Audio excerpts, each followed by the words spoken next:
Okay. Labdien, godātie mediju pārstāvi. Sākam Turcijas Republikas ārlietu ministra Mevlüta. Good afternoon, media representatives. We start our press conference of the two ministers of foreign affairs of the Republic Latvia and Turkey. Good afternoon, dear colleagues.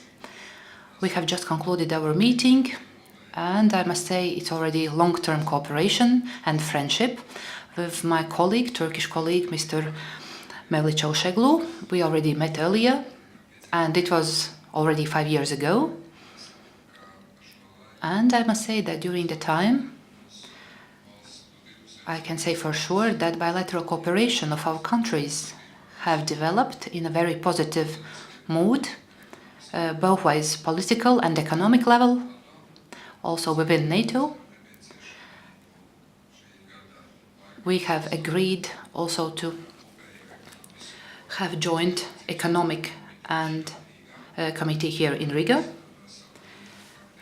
We could solve a number of practical issues in relation to tourism and other economic-related issues. I would like to thank also my colleague for all the support in decision-making, for participation in NATO mission in the region. It's of crucial importance for the security of our country and region. We also have discussed the future steps. We have spent quite a lot of time also to discuss the agenda and events in Syria, Ukraine. I have given our opinion also on this, and we need a constructive dialogue between the EU and Turkey. We have to take into account the interests of both parties and the challenges, including migration, fight against terrorism, also regional security issues. We have also discussed questions which are related to international organizations. And now we meet in Riga, but in the evening we will meet already in Helsinki, in the committee of the Council of Europe, and we will discuss the work of this council. So certainly I can say that we see Turkey as a very important partner in the EU and also in NATO. Also cooperation between EU and Turkey. And we may see, even if sometimes our opinions differ, still we have to look for joint points, for cooperation points, and we can do it in a wide spectrum of questions. And at this point I would thank and stop my information. I will give word to the Turkish minister. Well, first of all, I would like to thank Edgars for the warm welcome. Paldies, Edgars. I'm very happy to be in this beautiful country. This is my first official visit as foreign minister. I promised Edgars many times, but I'm very happy that finally we are making that. And let me congratulate the centenary of the independence of Latvia. Today I visited the Museum of Occupation, and it was my third visit. And remember the sacrifices of the Latvian people once again. Like Latvia, this year we also marked the centenary of the start of the Turkish War of Independence.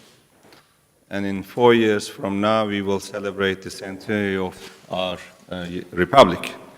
Turkey and Latvia fought hard for their independence and democracy. As allies, we will continue to defend these values together.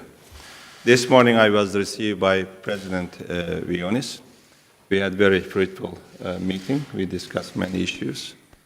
And with my dear friend Edgars and our colleagues, together with our colleagues, we discussed many issues.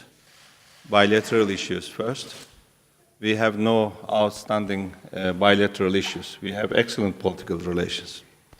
But we agreed that we need to work together to further enhance our bilateral cooperation in many areas. Economic cooperation is important. and we need to increase the bilateral trade volume as well as investment in both countries. I'm happy that more and more Turkish companies are interested to invest or to undertake projects here in Latvia. And I would like to thank the state and government of Latvia for their support to Turkish companies. We need to take the advantage of the mechanisms that we have to further enhance our economic cooperation. JETCO is one of them. And we need to convene the first actually JETCO meeting within this year. And cultural cooperation is important. I know that at different universities, Turkish is taught, and Yunus Emre Turkish Cultural Center is also very active. And we have been receiving more and more Latvian tourists, and most of them are coming to my hometown, Antalya and Alanya. And there are 2 honorary consuls in Antalya and Alanya, and soon we will open the 6th honorary consul in Izmir of Latvia, and I'm very happy that you are increasing your presence not only in Istanbul and Ankara, but in other cities. And we discuss also, besides the bilateral issues, regional issues. And the issues of mutual concerns bilaterally and also as 2 NATO allies, or concerns of NATO itself, EU issues, Council of Europe issues, Black Sea and Black Sea security issue, and eastern flank of NATO. And we will increase our support and contribution to the NATO missions in Latvia and at the eastern flank of Latvia. I also informed the latest development in our region, particularly the situation in Syria. And we will continue working together for the stability of the region as 2 NATO allies and also as 2 members of the Council of Europe to promote the European values. Why I say this?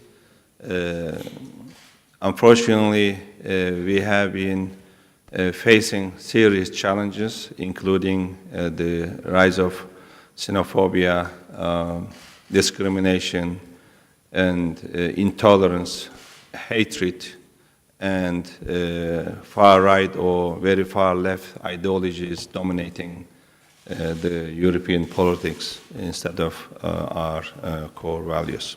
So I would like to thank Latvia and my dear friend Edgars for their full support to Turkey's EU membership. And reform is priority for us right now on the agenda.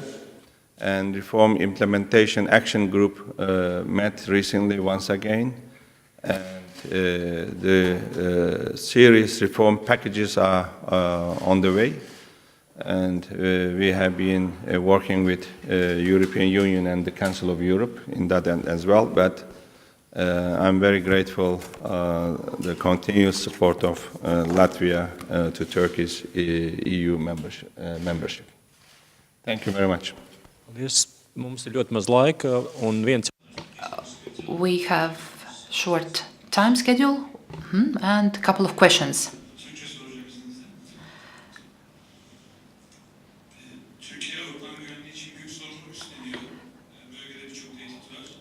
Letonya'nın Türkiye'nin AB üyeliğine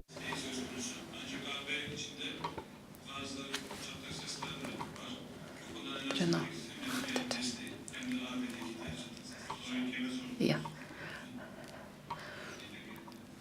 No. Turkish, no. English. Can you please ask maybe in English? Bet tad bija jums? Jā, mums ir.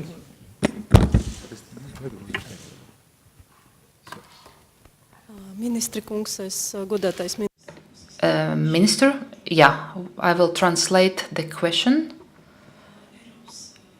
So the question was related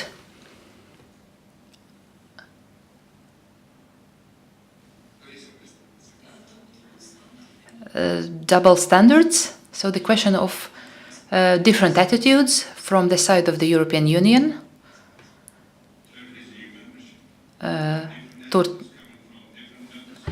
But Latvia has been fully supporting Turkey's EU membership.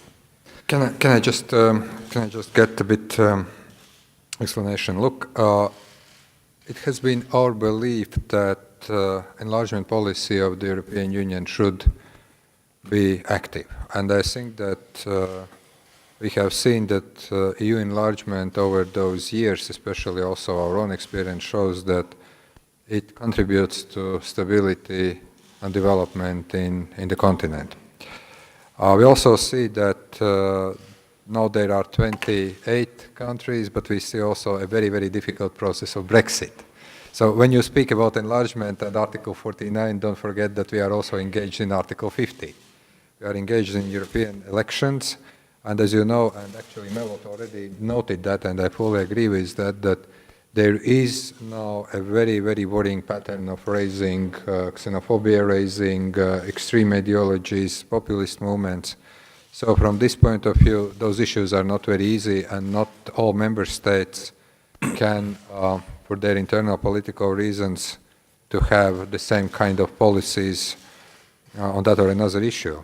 Our position has always been very clear. First of all, we believe that enlargement policy should be merits-based, that as soon as that or another candidate country meets criteria, we should grant the membership. We also discussed very openly, and I also congratulated and welcomed the recent work that Turkey has been doing on reform process. We were discussing also other issues, and we all understand that it is not going to be a quick decision.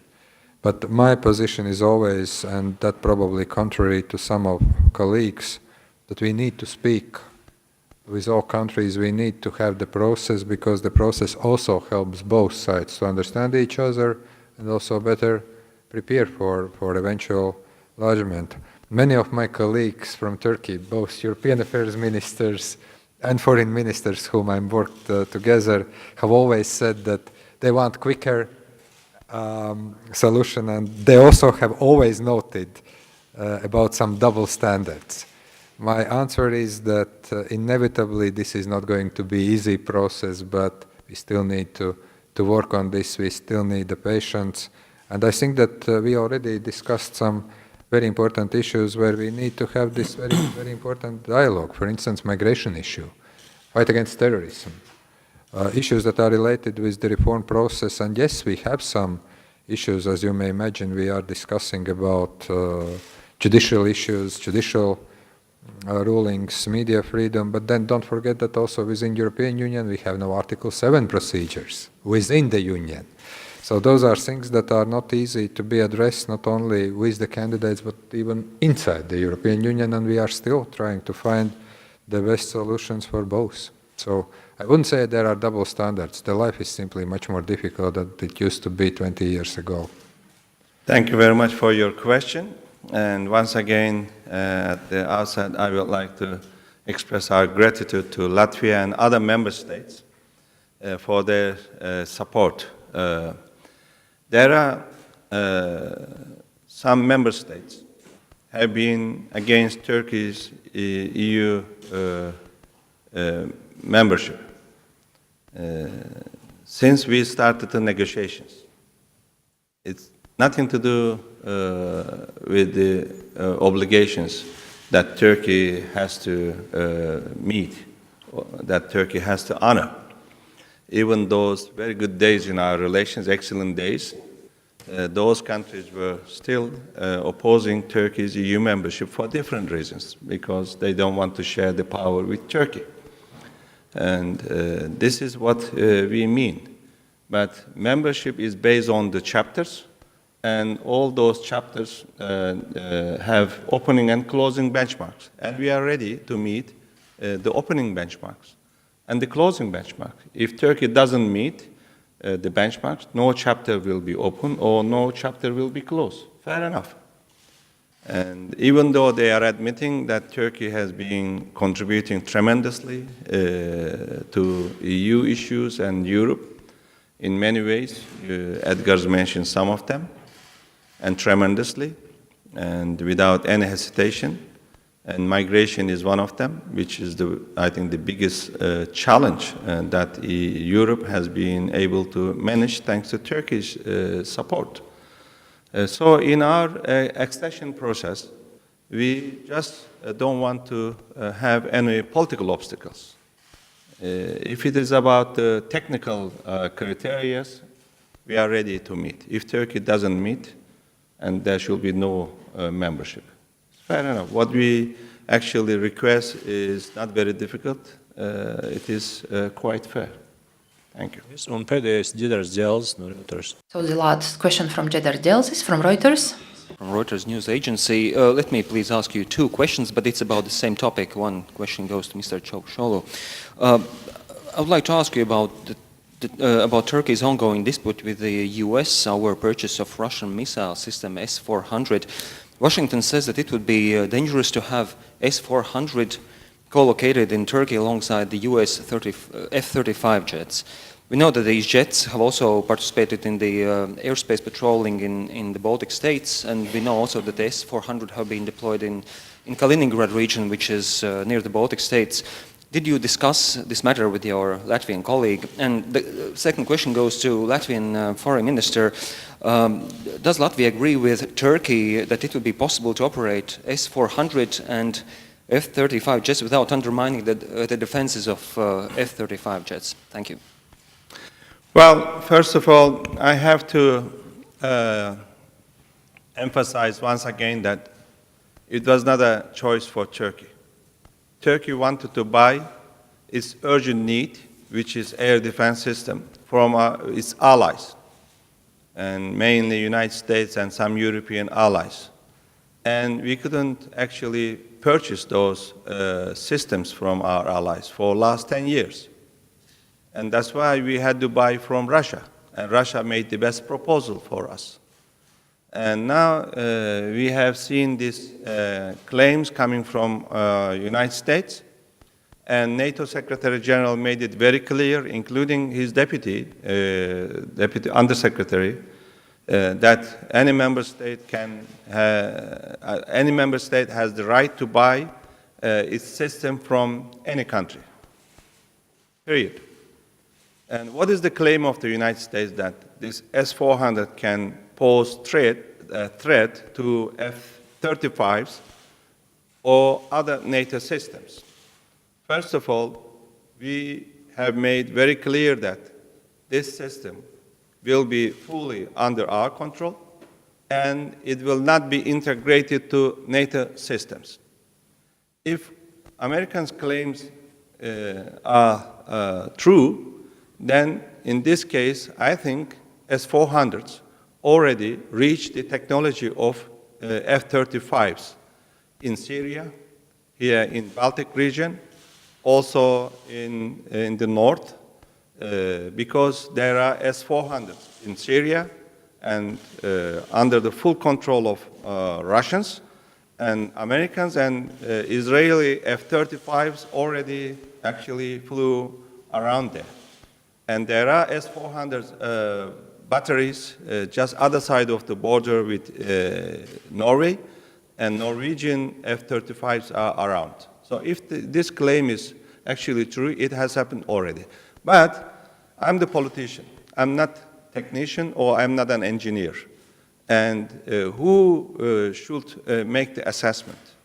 Technicians. We propose Americans and NATO to establish a joint working group of experts, and those experts can make the assessment, and they should share their findings with us with regards to the claims of our ally, United States. Very, very simple.